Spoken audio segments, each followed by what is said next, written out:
સરકારી નોકરી આપવાના બહાને અલગ અલગ રાજ્યોમાં ઠગાઈ પર તપાસનો ધમધમાટ તેજ થયો છે. ઈડીએ અલગ અલગ જગ્યાએ દરોડા પાડ્યા છે. 6 રાજ્યોમાં 15 જેટલા સ્થળોએ ઈડીની ટીમો ત્રાટકી છે. ગુજરાત, ઉત્તર પ્રદેશ, બિહાર, પશ્ચિમ બંગાળ, કેરળમાં દરોડા પડાયા છે. રાજકોટમાં પણ ઈડીએ દરોડા પાડીને મોટું સર્ચ ઓપરેશન હાથ ધર્યું છે. એક ગેંગ દ્વારા સરકારી નોકરી અપાવવાના નામે ઠગાઈ આચરાઈ છે. લોકોને નકલી કોલ લેટર અને નિયુક્તિપત્ર આપવામાં આવતા, ખોટા ઈમેલ એકાઉન્ટ બનાવીને લોકોને નિયુક્તિપત્ર મોકલાતા, લોકોને વિશ્વાસમાં લેવા 2 થી 3 મહિના સુધી પગાર પણ ચૂકવાતો.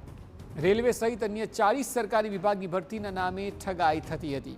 પોસ્ટ વિભાગ, વન વિભાગ, ટેક્સ ડિપાર્ટમેન્ટ, હાઈકોર્ટ, લોક નિર્માણ, બિહાર સરકાર, ડીડીએ અને રાજસ્થાન સચિવાલયમાં નોકરીના બહાને આ ગેંગ લોકોને છેતરતી હતી. વધુ માહિતી આપી રહ્યા છે TV9 સંવાદદાતા સચિન પાટીલ. સચિન, ખૂબ જ ચોંકાવનારા સમાચાર છે, કારણ કે દેશવ્યાપી આખું એક નેટવર્ક ચાલતું હોય તેવું લાગી રહ્યું છે. આપ જણાવો, શું છે વિગતો?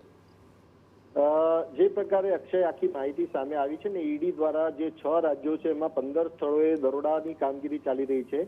એટલે અલગ અલગ જે રાજ્યો છે એના શહેરોમાં જ્યાં જ્યાં પણ ઈડીને શક્યતાઓ દેખાય છે ને એમનું નેટવર્ક દેખાઈ રહ્યું છે, ત્યાં ઈડીની ટીમ દ્વારા કાર્યવાહી કરવામાં આવી રહેલી છે.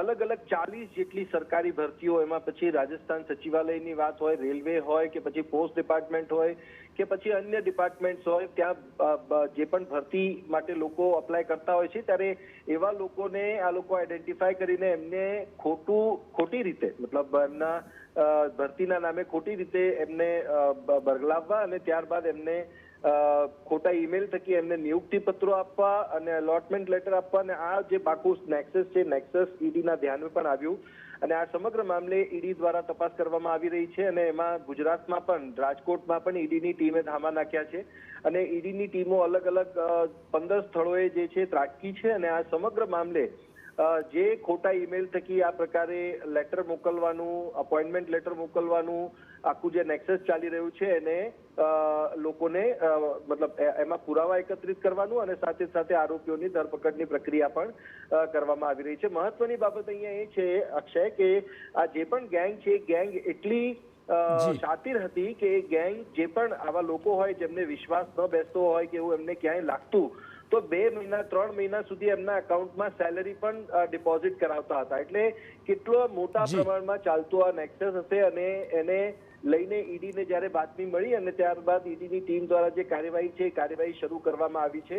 અને જે 6 રાજ્યો જે એના અલગ અલગ 15 સ્થળો છે. જી સચિન, બિલકુલ આભાર સમગ્ર માહિતી બદલ.